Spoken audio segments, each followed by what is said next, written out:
Hello everyone and welcome back to my channel, and today we are going to be doing my April wrap up. I'm not looking forward to this. So, it's actually not the end of April yet, and I'm hoping to read one more book before the end, so I'm not going to include stats. So at the point that I am filming this, I've read 22 books, and as I said, hoping to get up to 23. So obviously I'm not going to talk about 23 whole books, because I have a whole load of vlogs, so I'm cutting a load of them out. So we're only going to give detailed descriptions on the books that I haven't spoken about. First, we're going to just quickly run through all of the books and the star rating. Book number 1 was Crucible of Gold by Naomi Novik. I gave this a 4 out of 5 stars. Book number 2 was Blood of Tyrants by Naomi Novik, and I gave this a 5 out of 5 stars. Book number 3 of the month was League of Dragons by Naomi Novik, and this was a 5 out of 5 stars. Book number 4 was a book that I read for a reading vlog. BookTube made me buy it, and that was The Collarband by Rebecca Zahabi, and I gave this a 4 out of 5 stars. Also included in that vlog was book number 5 of this month, and that was We Hunt the Flame by Hafsa Faisal, and I gave this a 3 out of 5 stars. Moving on to my sci-fi vlog, I included To Be Taught If Fortunate by Becky Chambers, and I gave this a 3 out of 5 stars. Also in that vlog was Elder Race by Adrian Tchaikovsky, and I gave this a 4 out of 5 stars. Also in that vlog was This Is How You Lose the Time War by Max Gladstone and Amal El Motar, and I gave this a 3 out of 5 stars. Back to my BookTube Made Me Buy It vlog, I read The Bone Season by Samantha Shannon. I gave that a 4 out of 5 stars. Again, back to my sci-fi reading vlog, and I read Sleeping Giants by Sylvian Nouvelle, and I gave this a 2 out of 5 stars. Also for that, I read The Girl in Red by Christina Henry, and I gave that a 3 out of 5 stars. And then also in that vlog, but also not really, but I'm also not going to dwell on them because I've read them, because I've talked about them extensively on my channel. I read the entire Murderbot Diary series. That is All Systems Red, which I gave 5 out of 5 stars. Artificial Condition, which I gave 4 out of 5 stars. Rogue Protocol, which I gave 4 out of 5 stars. Exit Strategy, which I gave 5 out of 5 stars. Network Effect, which I gave 4 out of 5 stars. And Fugitive Telemetry, which I gave 5 out of 5 stars. That I haven't spoken about, I read The Heart Forger by Ringe Pecco, and I gave that a 3 out of 5 stars. Then I read a non-fiction. I read Strong Female Character by Fern Brady, and I gave this no rating because it's a non-fiction about her life.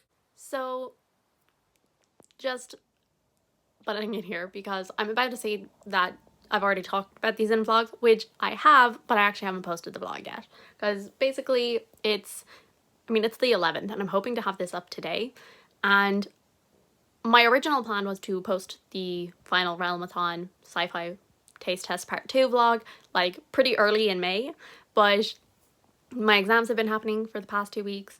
I still have one to go, but I have like 70 minutes of raw footage for that, so I can't bear to edit it yet. So whereas this a lot shorter, so I'm just editing this so there's something for you to watch.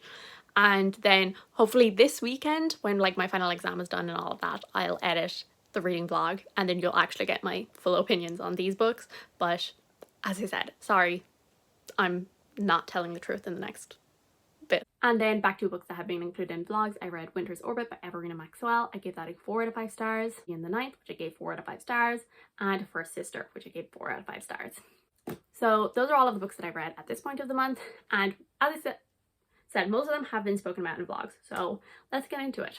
So we will talk about the first 3 together. So as I said before, so these are Crucible of Gold, Blood of Tyrants, and League of Dragons by Naomi Novik. These are books 7, 8, and 9 in the Temeraire series. And I just really enjoyed my time with this series. So this series follows Captain Will Lawrence, and he is the captain of a naval ship during the Napoleonic Wars. He one day gets into a skirmish with a French ship, and they end up taking a dragon's egg as their reward. And this egg starts to hatch, and so then Captain Will Lawrence takes the responsibility of harnessing the dragon that comes out of this egg, and the whole series just follows them as they bond and try and save England against the Napoleonic forces. Book 7 I gave a 4. 8 I gave 5, and 9 I gave a 5. I will say the book 9-5 is more nearly representative of the whole series. I actually don't think it's the strongest book in the series, and I think the final battle was cut really short and really abrupt, and that was kind of my main issue with it. And so but when I finished the book, I kind of I feel like because I was finishing the whole series, it was just as a series overall, I just loved it so much, so I gave it a 5 stars, but it is probably nearly more of a 4, but I'm giving it a 5 anyway, just as a representative of the whole series, that I really loved my time with it. I'm not gonna lie, I can't really tell you much about Crucible of Gold. I can't really remember that well. I read so many Temeraire books in a row. I read 4 of them in a row, so they all blended together, and I'm not really sure what Crucible of Gold is about. No, I was about to say, is that the one in Australia? But I don't think it was. Oh, that was the one set over the Incan Empire. It was interesting. I enjoyed it. I liked the change of scenery, and I actually enjoyed that because Naomi Novik really like played with history in that one, because a lot of things in this series are, you know, based in truth and all of that, but then I think as the series goes further on, she kind of starts to play with different ideas of things that she wants to include, and that includes exploring different parts of the world that maybe wouldn't have been talked about otherwise. And so I thought that was a really interesting development. I love the characters at this point, so that's like really all I care about.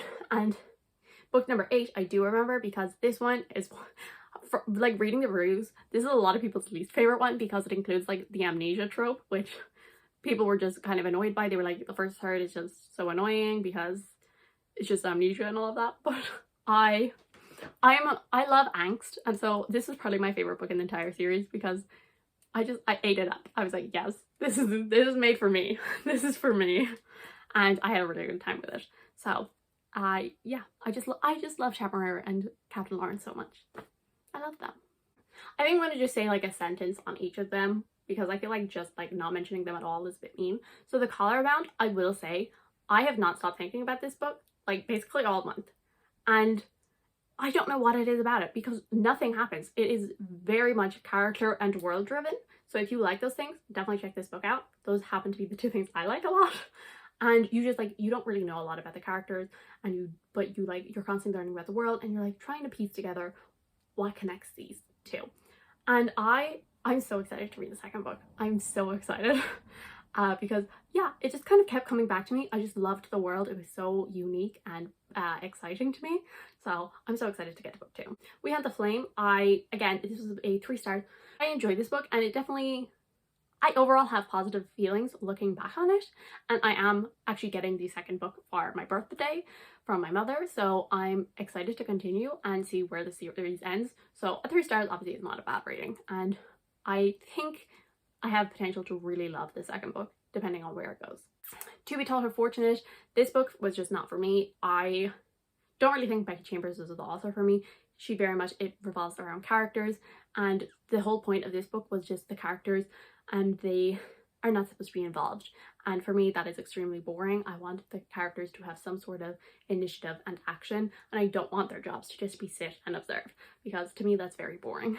So not for me. Elder Race was a real surprise because it wasn't on my TBR before the start of this month, and it basically plays with the idea of like science versus magic, and because it's told from 2 points of view, and one point of view sees the world as like this magical, fantastical world, and then the other is an anthropologist, and he's like, he knows that everything is based in science, and there's like a lot of like communication barriers between the two of them, but the two of them kind of go on this quest anyway, and I just had a really good time. This is How You Lose the Time War. Again, just one that wasn't personally for me. I definitely, like, the writing was beautiful and great and all of that, but I think like the relationship moved way too fast for me to actually really enjoy it. Then The Bone Season, this was kind of a lower 4 stars for me. I just didn't really connect to the characters. I was intrigued by the world, and like there was a lot of like surprises about like the basis of the world, because I was kind of like, is it sci-fi, fantasy? Like, I know that it's dystopian, but like, and usually dystopian is a subgenre of sci-fi, but like there's this clairvoyance, so I was like, is it actually like fantasy dystopian? I was really intrigued to see where that would go, and some of the answers were pretty surprising, which was fun. But as I said, characters just meh. Sleeping Giants, I gave it 2 out of 5 stars. It's probably my least favorite book of the month. Yeah, I was so bored this entire time, and I kept reading it because I was like, I'm gonna get because I was so intrigued. I wanted answers, and then I got to the end, and because it's a series, we got no answers. I was like, I wanted something. You had to give me some sort of answer, and I got nothing, and it was very upsetting. Then The Girl in Red by Christina Henry. Again, another one where like the ending just didn't really do it for me. I enjoyed kind of the dystopian setting, and I liked our main character. I did sometimes think that she read too young or then too old. It was very hard to kind of pin down her age, but I did enjoy her. I enjoyed her complex family relationship, and I enjoyed the relationships she made with people along the way, but I just didn't, the ending, like, it just ended really abruptly for me. And like, obviously I don't expect like happily ever after and all this, but I wanted some sort of like, okay, what's next? Then All Systems Red. I love this series so much. It's one of my favorite series. I've read it 3 times now, and I only read it for the first time in January of 2022. So yeah, I really love this series, and I'm probably gonna reread it again next year, and that's okay with me. I love Murderbot, okay, and I'm so excited for the next book to come out. I think that the page count really recently got released, so it's like 250 pages, so it's longer than a novella, but I wouldn't necessarily call it a full-length novel. I mean, technically they have, like, Tor has called it a full-length novel, but I'm like, is it though? I am also really excited to read Witch King by Martha Wells, which I think comes out next month, so that's fun. Rogue Protocol, Network Effect, Artificial Condition, Fugitive Telemetry, Exit Strategy, All Systems Red. So that's my ranking. So then onto a book that I will talk about fully again. So The Heart Forger by Rinch Pecco, and I gave this a 3 out of 5 stars. So I actually have the third book in the series because I just filmed my TBR, and I almost picked this up. It's smaller than the second, so I obviously just assumed that this was the second book because it was smaller than Heart Forger. It's a good thing that like, I opened it and it was like, praise for the Heart Forger, and I was like, I don't think I should be reading this. So that's good. And so this series follows T, and she is a bone witch, and so that means she can summon and control the dead, and she ends up getting like taken away to go to this like, not really a school, but kind of a school, to learn about her powers. And we also kind of flash forward to the future, and she is writing down, and she is telling a scribe her story, and we are kind of just like constantly waiting to see how we get to this point. So very interesting. I do think that I unfortunately left too much time between the first and the second book because some of the finer details and side characters I had forgotten. Like I remembered the main characters and the main relationships, but I didn't really remember the side ones, and I don't know, it just didn't really work for me because I just felt like the relationships were really off in this book. Like we were just jumping around, like you love this person, then you love this person, you're really close to this person, and then you're like screaming at them, and it was just like really messy, and I didn't really enjoy it as much. And I do think it was a bit of middle book syndrome. It just very much felt like we were like leading up to trying to like meet the timelines of like Scribe and where like the past story is, and like we haven't actually really gotten there yet. Like we're really close, but not really, but we haven't actually really gotten there. And so I don't really know what way the third book is going to work, and I'm a little nervous, but also I'm gonna be optimistic. So then next I read Strong Female Character by Fern Brady, and this, I kind of like briefly talked about it in my sci-fi taste test because like nonfiction was one of Ilma's other genres, but like I didn't talk about it much because it was a sci-fi taste test. So but so Fern Brady, I originally found her while I was watching Taskmaster, and I was looking for a nonfiction because I had to read a nonfiction for the Magical Readathon.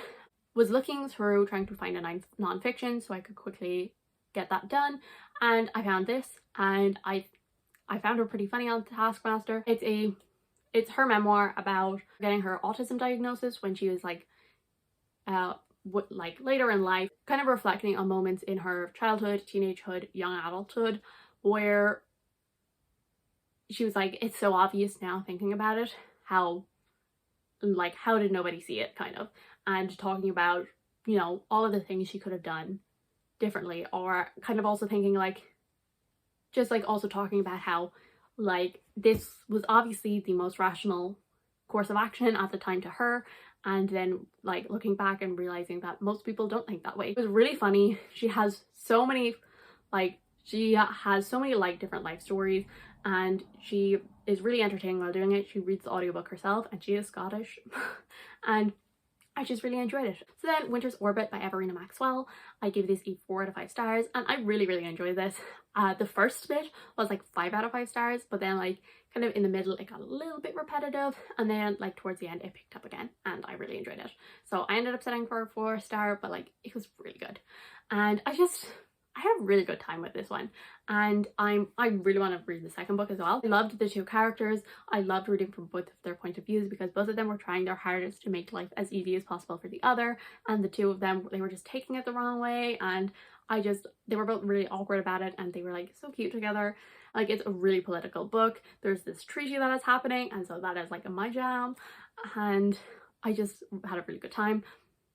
And also the writing is like so good because you have this like sense of foreboding the entire time, and like I really enjoyed that. Then I read Gideon the Ninth, and this one was a surprise actually, because at first I didn't really gel with the humor very much. I thought it was pretty juvenile. Like there was a couple of bits where I was like, yeah, that's funny, but like it was kind of like getting on my nerves a little. And then I was enjoying it because I was enjoying the world and I liked the characters well enough. I was very much intrigued about this like competition thing that was going on and like the politics around this, typical me stuff. I'd say maybe the last 25% things really picked up and I ended up really liking it.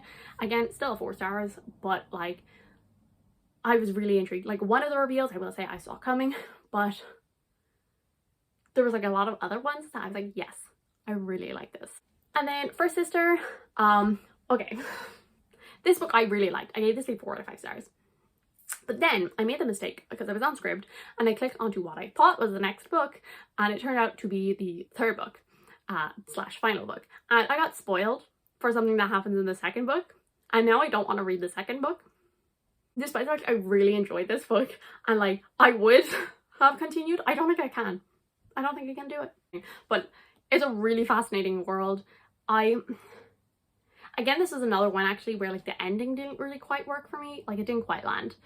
So kind of like nearly the opposite of Gideon the Ninth. Like it started really strong for me, and then like I was like really loving the characters, really loving the world and all of this, and then like towards the end it kind of fizzled out because like the reveals and stuff just didn't really work for me as well this time. Yeah, it's really hard to talk about it without spoilers. It didn't quite work for me, which is a shame, because like the characters and the world were like so fascinating. And again, it's like a group of people stuck in the middle because like both sides are terrible, which I really enjoy that. I always enjoy that. Like both sides are bad and our characters are like stuck in the middle, and like I love that kind of a situation, and like that was really working for me. And then as I said, like there was a couple of reveals at the end and I don't know how I feel about them, to be honest. I'm still sitting on them because like at first I was like, oh, and then I was like one of them I definitely didn't like, but the other one I'm like debating on.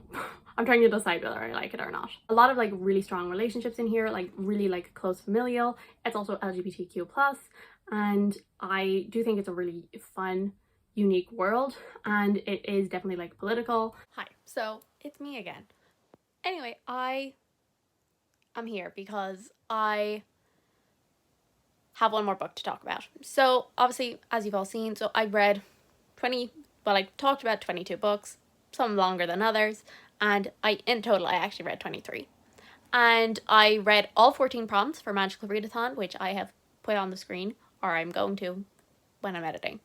And as I said, while I was talking about Sleeping Giants, I was like, this is going to be my worst book of the month. It was so boring. And that was true. And then I had my last book of the month, and this is my least favorite book of the month. It's still also a 2-star, but whereas Sleeping Giants was like a boring 2 stars, Hench was a like angry 2 stars. And so Hench by Natalie Zena Walshatz. Again, this is one that I have talked about or will talk about in my reading vlog. This book, I was mad. Well, I got so mad about this book that I actually wrote a full-length review on Goodreads. I wrote an actual Goodreads review about this book because I did not like it that much. And I don't write reviews because I'm the laziest person on the planet. And so like, I mean, even my reviews on, you know, YouTube, I mean, most of these reviews in this video, even the ones that haven't been included in blogs, were like 2 minutes, 3 minutes tops. Like, and I went and I must have spent like at least an hour on this review, like just writing, getting my frustration out. And I'm gonna just read it for you right now. So this is where it starts. Oh, 2 stars. I did not like this book at all, and if you were interested in reading, then I would not recommend the audiobook. I like the start from the introduction of being a hench and the satirical way the author approaches the job. My interest continued to the start of the Injury Project, and I was actually really excited to continue because I thought it would be her working to prove how bad these heroes were, her being an underdog, but that's not what happened. First, the writing is not my personal preference, it's very quirky, and it is trying very hard to be funny, but absolutely does not work. I usually hate the criticism that a book tells but doesn't show because I don't mind having to do a bit of work to connect the dots. But this reads like it was an outline in a Word document done with some bullet points, and then they just added a couple of sentences to try and link it together into a novel. Absolutely nobody in this book is worth cheering for. The heroes and the villains all suck. Every character was simply there to fulfill a role and not be actual people. The side characters have no personality and blend together. The one that is slightly interesting and seems to have any brain cells doesn't appear after the 50% mark. Our main character is frustrating and completely lacks self-awareness. There is an extremely strange and uncomfortable relationship between her and her boss, and she is also a completely terrible friend that never reflects on this. Now, the plot connects into the lack of self-awareness is where our big problem lies. Our main character wants revenge, and we're told it's a villain origin story, so I never expected her to be a good person, but the lack of awareness is so insane. I thought at first it was meant to be like this because she's devolving into a villain, but there's no conversation, our main characters or no side characters ever question it. She blames the heroes for everything, even the things that she is responsible for, because they caused her to do this, to become a villain. She will set up a confrontation, and a hench or civilian will be hurt, and she'll think, I can't believe the hero would do this. Like, what? Yes, they caused the injury and should carry some of the blame, but she truly does not think even a fraction of it is on her shoulders. It is such a surface level discussion of the worth of a human life, and the maths is most certainly flawed with Anna's own confirmation bias. We never get a true discussion on the years the villains cost, and the slight mention we do get is brushed away by the fact villains don't usually kill that many people because it's mostly kidnapping for ransom or a slight injury in a robbery, but it's never mentioned that further injury or death is actually stopped by the heroes, so she never considers life saved in her injury project. Another flaw in Anna's maths process is she only ever accounts for permanent injury and death, which she also does cause on her revenge mission, by the way. But most of the time, she just decides to traumatize people to get her way. I guess because they're alive, then it doesn't matter that she encouraged an abusive ex to stalk his ex-girlfriend, or created a false love to then take it away, or kidnapped a child. She never considers that people with PTSD have a shorter life expectancy. We never see her calculate the score of the hurt she's causing because at least most of them are still alive. Our main character becomes exactly what she's trying to stop. There's nothing I hate more than a hypocrite. I would have much preferred if she was just completely alone with just her and her spreadsheet trying to prove up her point to everyone else. So much potential, but absolutely no depth. Also, do you realize how mad a book has to make me to cause me to write an actual review? Yes, so those were all of the books that I read in April. So thank you guys so much for watching. I do hope you enjoyed. If you did, subscribe. I see you all in the next one. Bye.